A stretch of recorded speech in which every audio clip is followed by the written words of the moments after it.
bell, but everyone's quiet, so I'm going to jump in before I lose my opportunity to start here. And as you can imagine, there's a lot we want to do tonight and the days ahead as we start our conversation about the book of Revelation. So let's dive ahead. Booklets. Beth is passing out booklets for those of you that requested them. If you didn't request one and have a really good excuse, you can see me after class. We'll see if there's money in the budget for you to get a booklet, either an extra tonight or maybe we can print some more before Sunday. But I won't say too much about the booklet other than I encourage you to read between now and Sunday the section, the page that says how to use this booklet.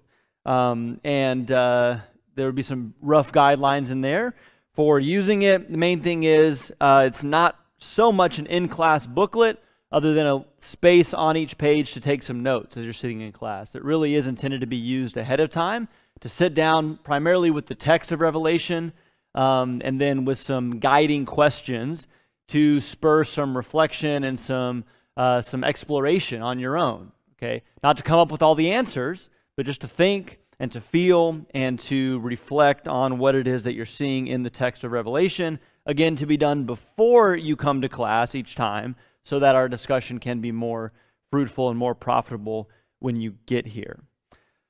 Okay, I will also say for tonight especially that I am leaning heavily on this book here and would encourage you to get it. It is like 95 pages, the main content of this.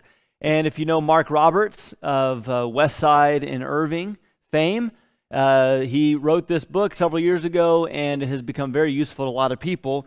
I will say because of its simplicity. This was intended from the beginning to be written for a wide audience and to just very simply lay out what is going on and what is not going on as we read the book of Revelation.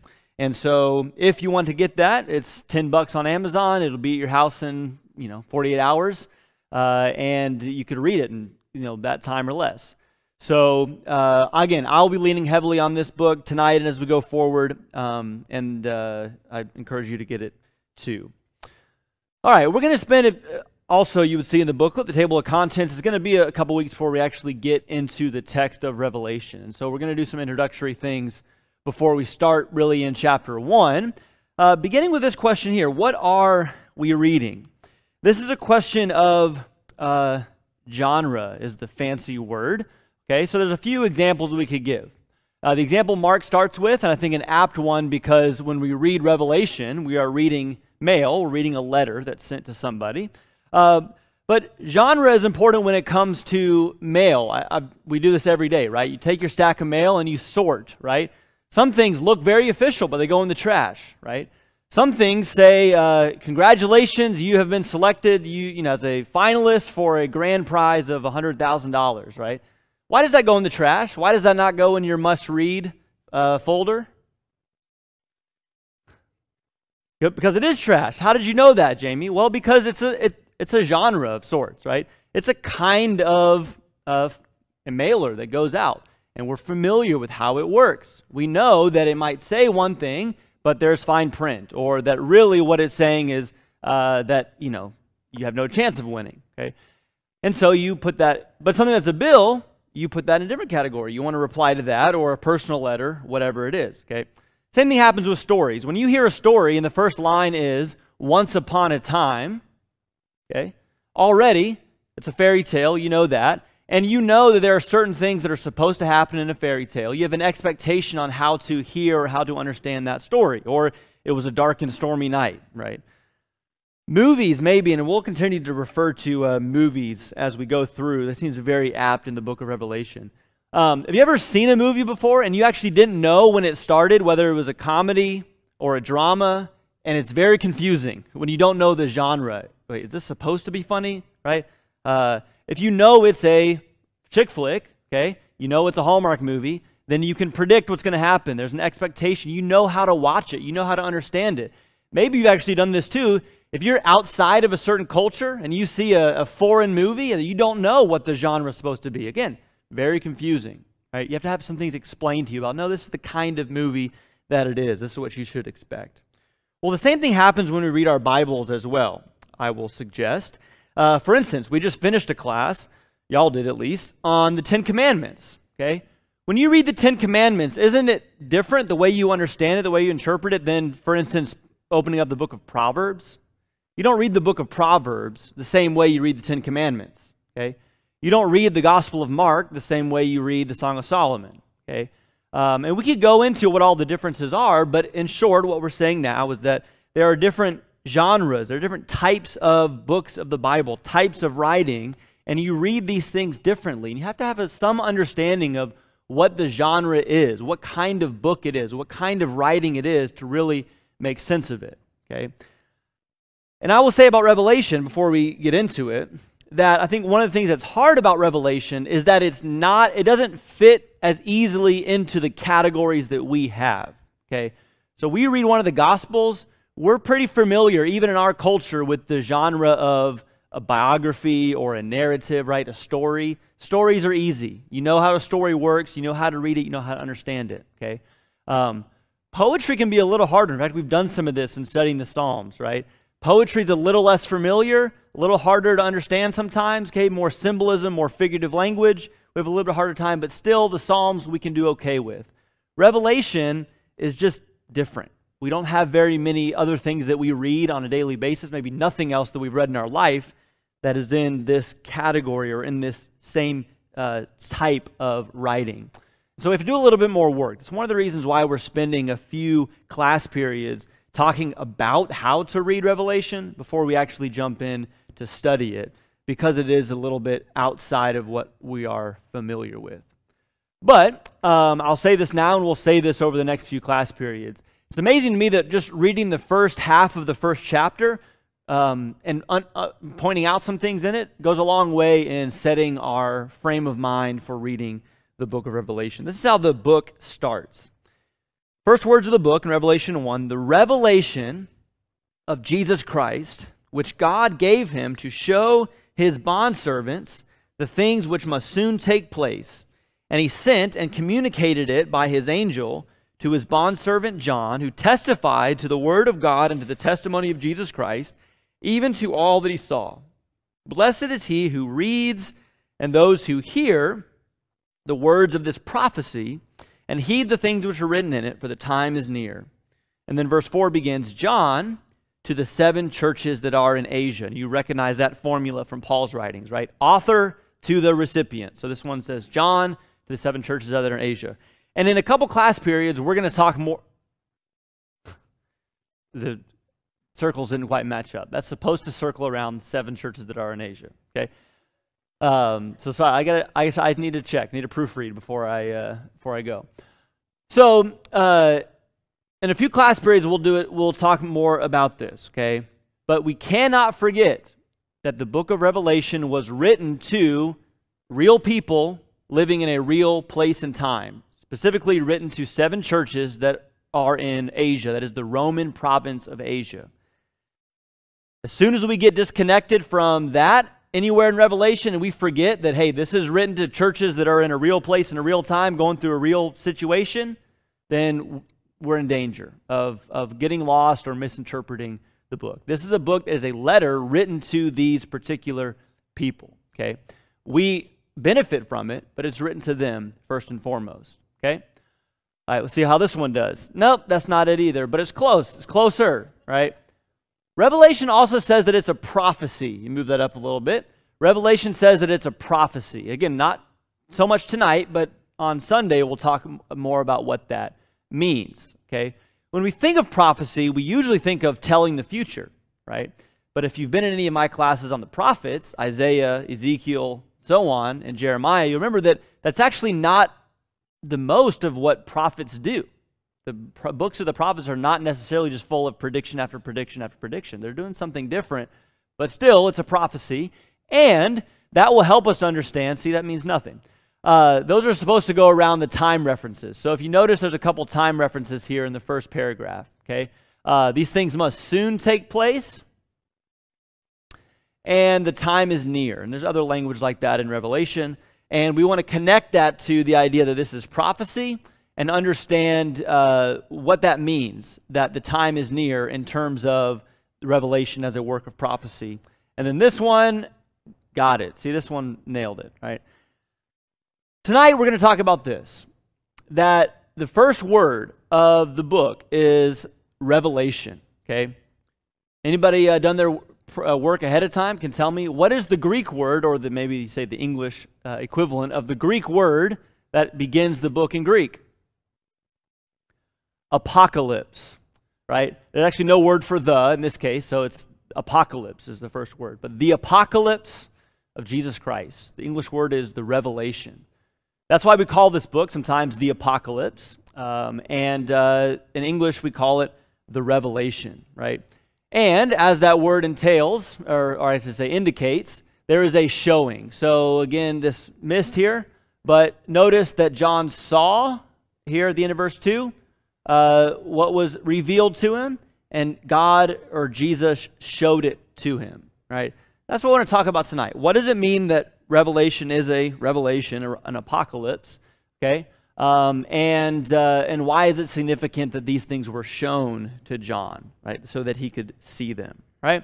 So I'm going to start by handing us over to our friends at the Bible Project. Nathan, if you want to start this. It's about 5 minutes long. We'll watch this and then go through some things. It's the end of the world. The moon turns to blood, mountains crumble, mutant locusts swarm. These are just some of the strange images we find in parts of the Bible called apocalyptic. And while most people think the biblical word apocalypse means the end of the world, it actually doesn't mean that at all. So let's talk about how to read apocalyptic literature in the Bible. So wait, the apocalypse doesn't mean the end of the world? No. Apocalypse is a Greek word that means to uncover or reveal. An apocalypse is when you suddenly see the true nature of something that you couldn't see before. Because I don't always see things the way they really are. Right. We all develop familiar ways of seeing the world that can limit or blur our vision. So an apocalypse is like a revelation. Right. Now, in the Bible, an apocalypse is when God pulls back the curtain to show someone what's really going on in the world from a divine perspective. For example, take Isaiah the prophet. He's suddenly transported in a vision into God's throne room. Oh right, he's in God's temple, described as a bridge between heaven and earth. And there, God gives him a divine perspective on Israel's past, present, and their future. So that Isaiah can bring challenge and comfort to God's people in his own day.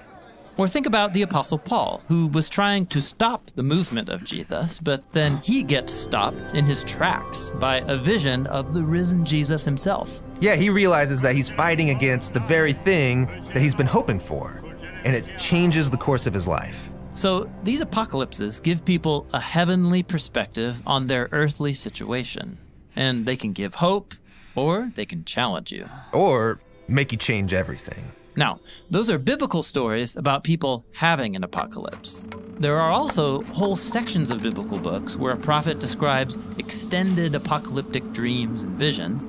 People call this apocalyptic literature.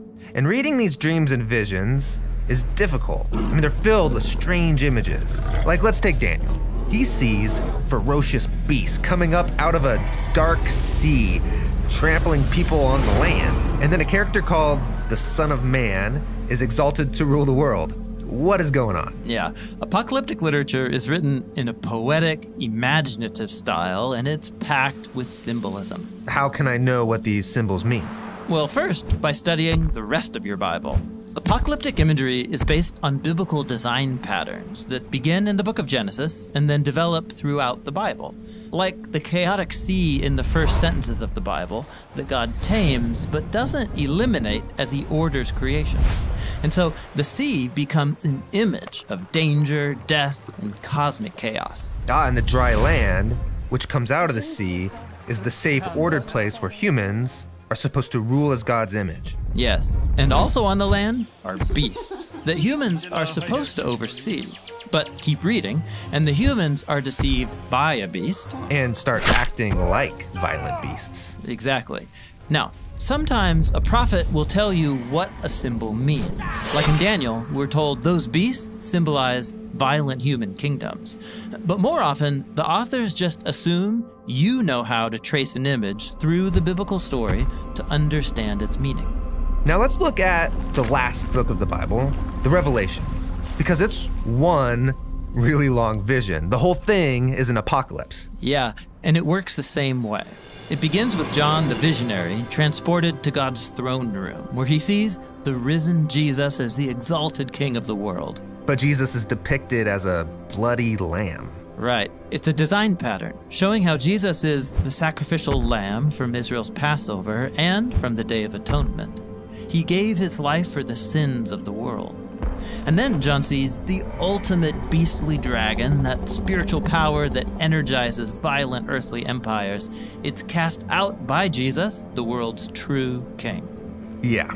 Now that reminds me, when I read the Revelation, I'm struck by all this cosmic destruction and violence. I mean, it happens over and over and over. Yeah, in the Revelation, there are 3 7-part cycles of God's judgment, and it's another design pattern that connects together the stories of the flood, the 10 plagues on Egypt, and the exile to Babylon, and even more.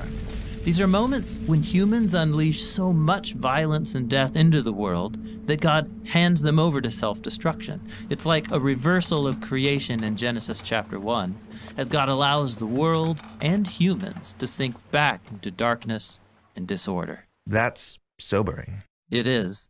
But remember, in Genesis 1, God overcame darkness and chaos with his light and light. And so too in the Revelation. The death of Jesus and the death of the world as we know it is the pathway into the renewed creation that began with the resurrection of Jesus. And so while the Revelation feels like the end of the world, it's actually about the beginning of the renewed world, where heaven and earth are reunited and God's human images rule all creation in the love and power of God. Okay, this is a lot to take in. It is. And there's a lot in these books that is still hard to understand, but the purpose of Apocalyptic is really clear. To give us a heavenly perspective on our earthly circumstances so that every generation of God's people can be challenged, comforted, and given hope for the future.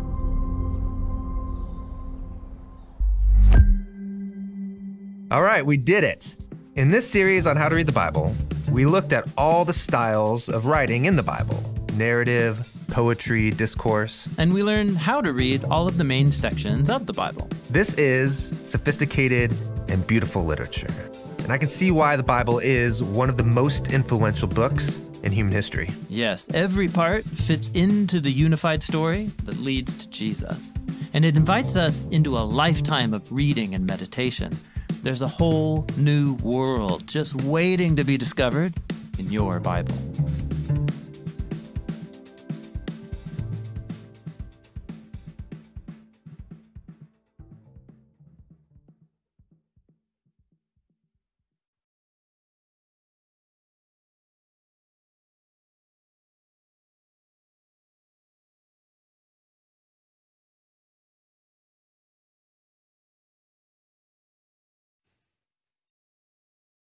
Watch it at home if you want to, see everything, and it's, the projectors are, not as great. But let's go through a little bit of what we heard and add some things to it.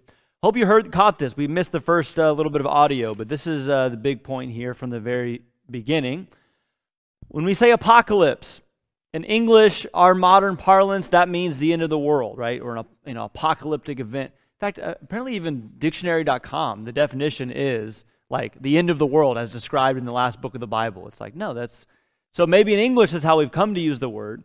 But when we say that the first word of this book we're studying right now is the apocalypse of Jesus Christ, the apocalypse, it does not mean the end of the world. It's not what the word means. Just get that out of your brain and try to start thinking differently about it. Instead, actually, I was thinking about it. Sometimes I get up here and say, hey, there's this word in Greek and we have this English word, and the English word doesn't really catch what the Greek word means. In this case, the perfect word, I think, for the apocalypse is revelation, right? That's the word we want to use. That's what apocalypse is. It's an unveiling. It's a pulling back of the curtain to reveal the reality of things. Now, in the video, they gave us some examples. Isaiah has the scene, vision of the throne room of God in chapter 6 at his call. Saul on the road to Damascus sees Jesus, right? The resurrected, glorified Jesus. The book of Daniel has a lot of these types of visions as Daniel has the curtain pulled back for him. And then one cool one also you could think of is in the book of Genesis, when Jacob is kind of at a tumultuous time in his life, running from his brother Esau, and he has a dream of heaven and earth being connected by this stairway, ladder, ramp thing with angels going up and down. That's an apocalypse. It's a pulling back of the curtain for God to show Jacob, hey, I'm here, I'm with you, even if it doesn't look like it. Okay. Other examples you could think of apocalypses, these kind of unveilings, pulling back of the curtain in the Bible story. Yeah, John. Yeah.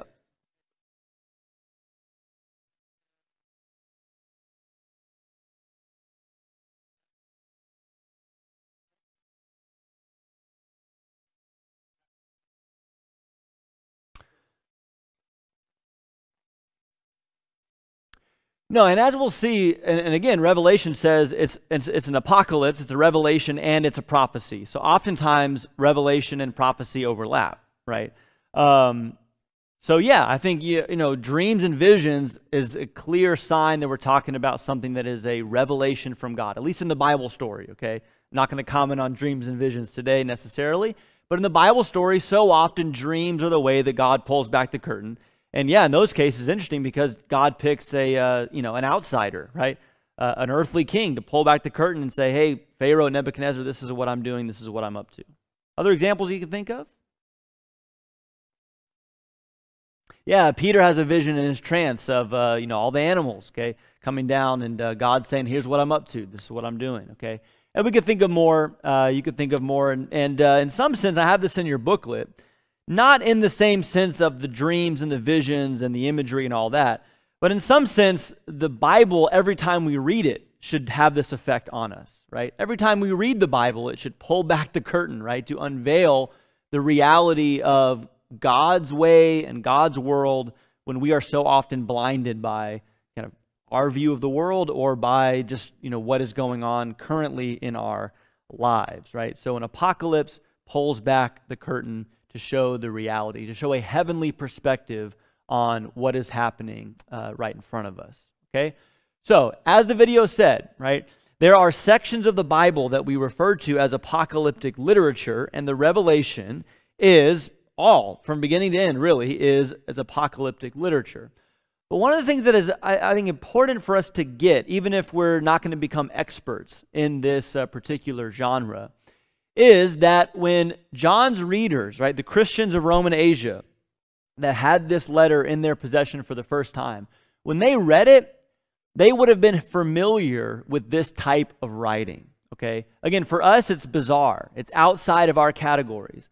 For the original readers of Revelation, they would have understood this genre in the same way that if you opened up a story and it started with, once upon a time, you would be familiar with that genre and have your expectations set. It wouldn't be confusing to you, okay?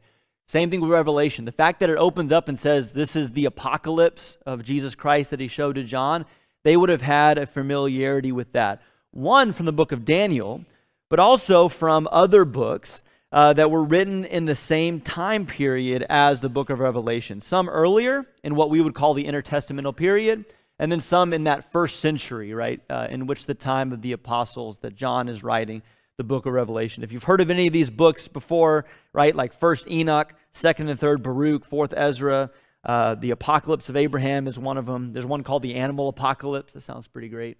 But these are writings. They are not inspired by God. I don't want anybody to be confused about that, okay?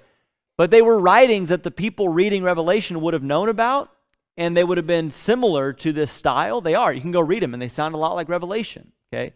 And so there was a familiarity here with how Revelation would go and how they were supposed to understand it. And there's some work that we can do to get into that frame of mind, and that's what we're trying to do a little bit tonight. So what are these writings like? What are some characteristics of apocalyptic literature? I'll give you a few, and then we'll probably return and talk about more at some point along the way.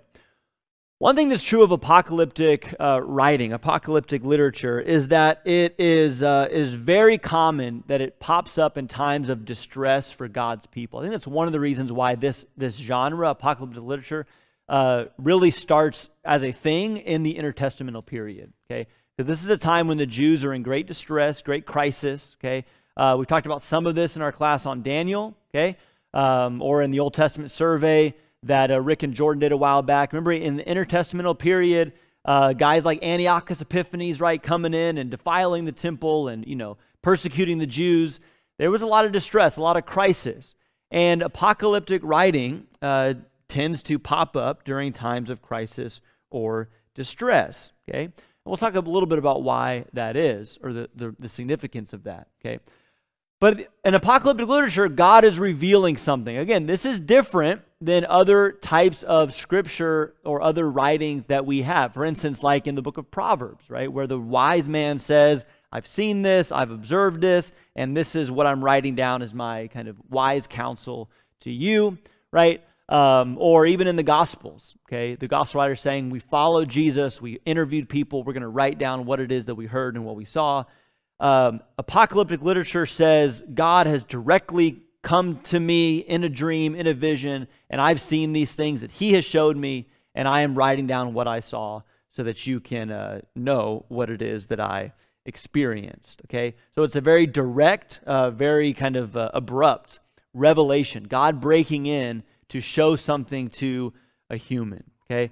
And another characteristic in a lot of these books, again, in the Revelation and in Daniel, but also in these non-inspired works, is that there's an angelic guide. Do you remember this from Daniel? Where there would be an angel showing these things to Daniel, and Daniel would be like, hey, can you tell me what's going on? And sometimes he would, sometimes he wouldn't, okay? But there's this angelic guide. That was true in Ezekiel as well. When Ezekiel saw the vision of the heavenly temple, he was led around by a guide. By the way, this pattern has continued into contemporary literature. I think one of the things happens that Dante in the Divine Comedy picks up on this when he's led by Virgil into the Inferno and then by Beatrice into the Paradiso.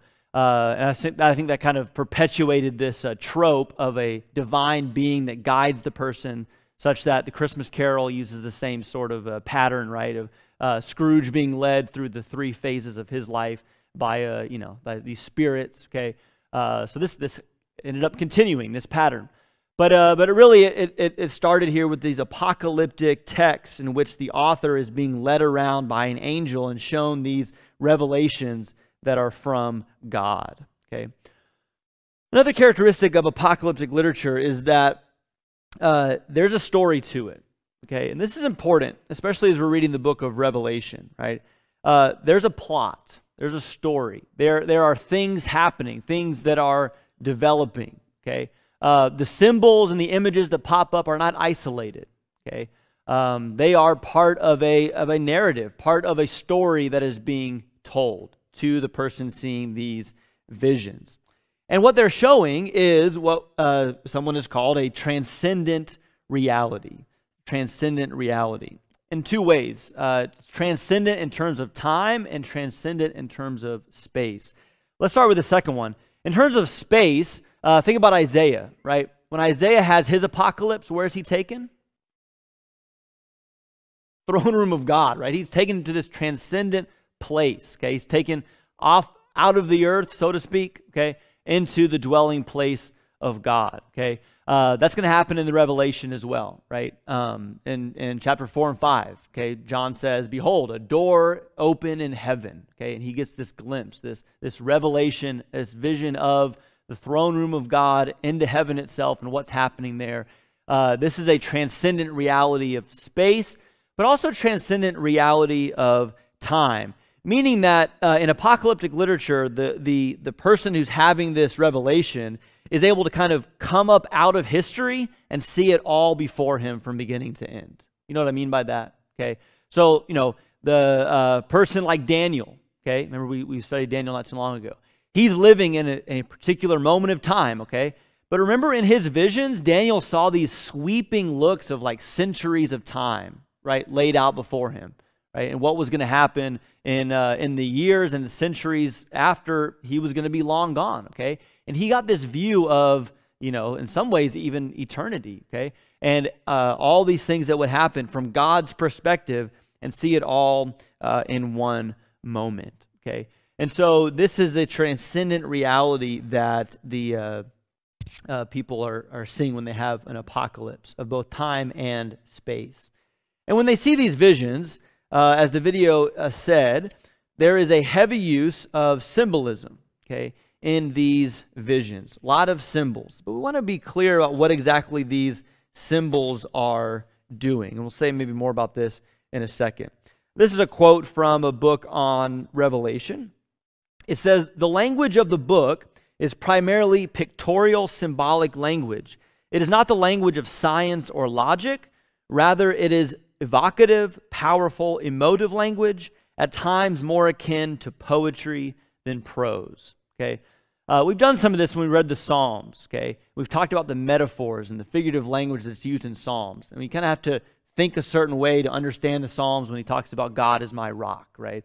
Or other figures of speech that are used. Okay, and reading apocalyptic literature, reading the book of Revelation is similar. That you're going to see these symbols, and you have to think in terms of the metaphors.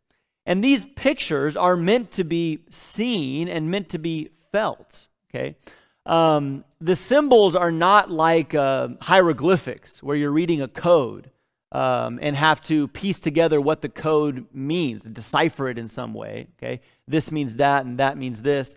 It's more so a symbol, a picture that is meant to evoke some sort of feeling or to say something more grand. Okay, than simply this one little element corresponds to this historical figure or event. Okay, another quote from that same place here: "The language of Revelation works not by imparting information, by helping the reader to experience what John experienced." Okay, poetry is not the language of objective explanation, but the language of imagination. It makes an image of reality in such a way as to invite our participation in it. We're supposed to see what John saw, we're supposed to feel what John felt, and we're supposed to imagine the world in terms of how it is being described. Okay, we did some of that again in the book of Daniel, and they reference that vision in Daniel 7 where there are the kingdoms of the earth are described as beast, horrible and violent. Okay, and there are some correspondences there in terms of what those beasts represent in terms of the kingdoms, because Daniel was told that. But I think more than that, what we saw was that we're supposed to imagine the world in light of that vision. We're supposed to imagine that the nations of the earth are beasts, right? We're supposed to imagine that above the nations of the earth, there is the Ancient of Days sitting on his throne, ruling all things, okay? Because that's the reality, right? That's what apocalyptic literature does. It pulls back the curtain to say God is in control and the evil empires of the world are going to be conquered, okay? So Revelation awakens and trains our imagination so that we can see the world from a divine perspective. And the ultimate goal of that is to affect behavior change, particularly to comfort and to challenge. And this goes back up to the very first characteristic that we talked about. Okay, apocalyptic literature is very common in times of distress and in crisis. So we put it all together here. God's people are in distress. God's people are being persecuted. God's people are in trouble, right? What's going on? God, where are you? How long is this going to happen? Will you ever do anything about it? You get the picture, right? That was kind of the picture of the Jews in the intertestamental period, okay? So what happens in apocalyptic literature? The author is yanked up. Remember, Ezekiel was actually pulled by his hair. Do you remember that? Okay. So the author is pulled up out of his place and time, which is real bad. A lot of crisis and distress. And what does he see? He sees the world as it really is. He sees heaven, right? Or he sees the nations of the earth in a span, right? 4 kingdoms, and they're all just put down like nothing, okay? And he sees the beginning from the end. He sees the end from the beginning. And he sees that, guess what? In the end, God wins. God is in control. And that's a transcendent experience. That's a heavenly vision. And so there's really no other way to describe it than through these symbols and through these metaphors. But the metaphors and the symbols mean something, especially for people who know their Bibles and are familiar with these images from other parts of Scripture, okay? But readers are supposed to see all of that, and they're supposed to take comfort in the fact that, hey, things look bad, but God is in control. Hey, this nation is oppressive, but God's going to take it down, okay? God's going to win. And it challenges them, because if there's any temptation, as we will see in the book of Revelation, to compromise, to give in, right? To soften up a little bit on the faithfulness issue, because I would rather kind of be able to make money in the world and go along with with the way things are in society, then the Revelation, the apocalypse, is a challenge, right? Because it says, hey, the devil and his angels and all of his followers will be thrown into the lake of fire, the second death that we talked about some on Sunday. Okay, and that's the purpose of an apocalypse, of apocalyptic literature, is to comfort and to challenge its readers with this transcendent view of reality. Okay, questions? We're surprisingly 2 minutes ahead of schedule here. So, any questions?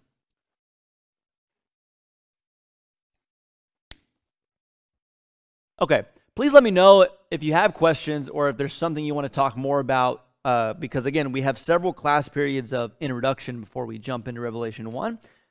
So we'll kind of be cycling through these same ideas and talking about them, I think, several times over before we get into the text. Yeah, Jordan. You don't mind?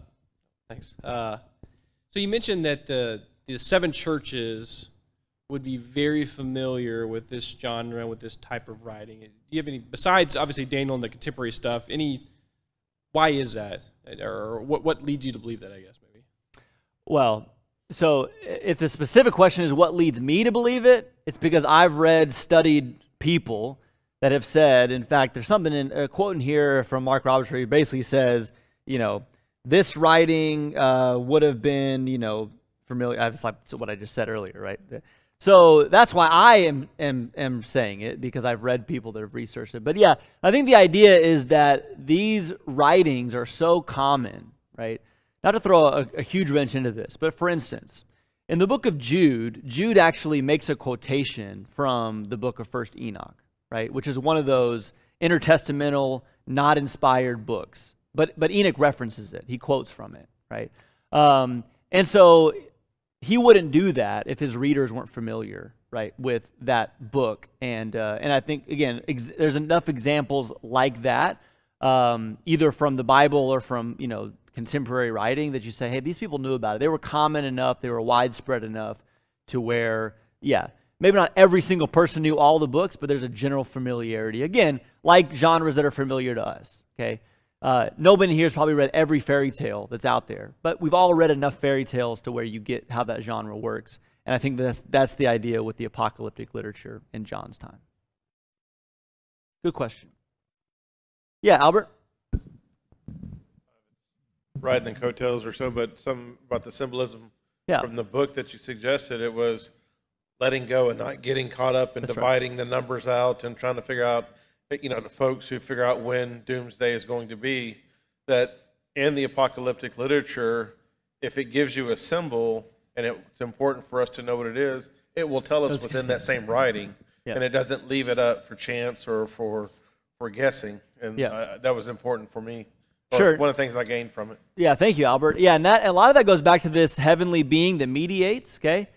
Let them be our guide as much as it was the guide for John or for Daniel or Ezekiel. And when they say, this is what this is, okay, then we say, okay, that must be important. And when they don't say, well, then it must not have been important enough, right? Or we're supposed to know on our own from reading the Bible, what a snake represents or something like that, okay? Thank you, Albert. And let's actually transition from that to this here. I was reluctant to do this, okay? When I first saw this, I was like, it doesn't make a lot of sense. You're probably going to feel that way in about 30 seconds, okay? But once I thought about it for a little bit and spent some more time with it, it was helpful to me, and so we'll do it tonight. Maybe we'll do it again Sunday, and maybe it'll be helpful to you once we stare at it for a little bit, okay? But if you're familiar with graphs, right, x-axis, y-axis, there is a spectrum. There's actually 2 different spectrums that we're going to show on how people interpret the book of Revelation, okay? How people throughout history have read the book and understood it, okay? One axis here, we'll make the x-axis. On one hand, on one extreme, people have often read Revelation as a code. This is what Albert is indicating here. People read Revelation as a code. And the goal, if you read Revelation as a code, is to decipher, okay? All right, so there are 7 heads, right, of this beast. What are each of the 7 heads? There are 10 horns. Who are the 10 horns? What are their names, right? There are locusts, okay? with armor, okay? What are those armored locusts? You know, what historical reality do they correspond to? It's like a code that you have to decipher and figure out every little detail. As Mark says, every paw on every claw, right, has to be decoded and deciphered, right? That's one extreme of how people have read Revelation. And on the other extreme, we would say that some read Revelation as a lens, okay? And what we mean by that is that instead of seeing direct correspondences to everything, you read Revelation as a lens, and it's like these are just pictures and images that then help us to understand the way that the world works generally. So the beast in or say there's a beast in Revelation, it's not really one particular empire per se. It's just a picture of what world empires are like, okay? And if you're living in, the Middle Ages, then maybe that world empire is, I don't know, the Ottomans or something, okay? If you're living in the 21st century, maybe that empire is America, okay? But the point is not to say that's what that is predicting. It's just to say this is a picture of the way things work, okay? And it can be applied. We can use that as a lens to see the way the world works in any, in any situation. Does that make sense, the distinction between those two things, okay? On the other axis here is the interpretation of time, right? Some read Revelation with a past focus. This is all about things that have already happened, okay? Some read Revelation with a present focus. This is about what's happening right now, okay? In our time as a reader, 21st century America in our case, okay? And then there's some that read Revelation as a future focus. What's going to happen after us, okay, in the future from our standpoint, all right? So let me give you a couple examples of two common ways people have read Revelation that I think are for the most part in error, okay? The most popular, okay, and there's been all kinds of book series and bad movies made, okay, is the futurist interpretation of Revelation. And it takes here that Revelation is a code, right? A code that has to be deciphered that talks about basically the end of the world. This is like the Left Behind series is the most, one of the more modern versions of this. But if you read Revelation, it will give you a code, a timeline, and a map to decipher when the end of the world is going to take place, right, from our perspective. You're familiar, at least you've heard people, I was a few years ago trying to study with a guy, and he's saying, we're in the days of the fourth seal, like fifth seal's coming, then after that, that's this futurist reading of Revelation.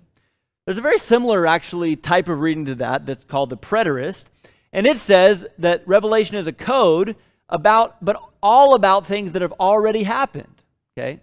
So things that happened in the days of the readers, the Roman Empire, okay? And you can correspond all the different events, okay? But all the things have already taken place. So we know the code, we have it deciphered, and we can look back, right? So in this instance here, futurist, you're kind of like reading Revelation in one hand and reading the newspaper in the other. And you're deciphering the code of what, how the end of the world is going to transpire. In the preterist view, you're kind of like reading Revelation with a history book. And you're saying, oh, this is that, and it's all taking place, okay? And for instance, there's not, in my mind, not a whole lot of difference except for the time perspective here because of the code mentality, right? For instance, the locusts, the army of locusts, okay? The preterist might say, well, those locusts are Roman chariots, okay?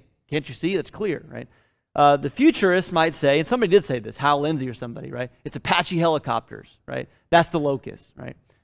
These are both flawed in that way, right? So what we're going to try to do is find a sweet spot that's about right here, right? Not that that's very helpful because it's not very specific. But this is what I want to say, and we'll say more about this as we go. I do want to lean towards reading Revelation and the symbolism of it as a lens, not as so much as direct correspondences, right? This is that, historical event, historical person, but more as a lens. God is showing John this heavenly reality of the way that things are from the divine perspective. And we can use that lens, and we can use it actually in the past. We can understand, the significance for the first century readers. Actually, we really want to start there in many ways. What did it mean for them? How did it help them see the world?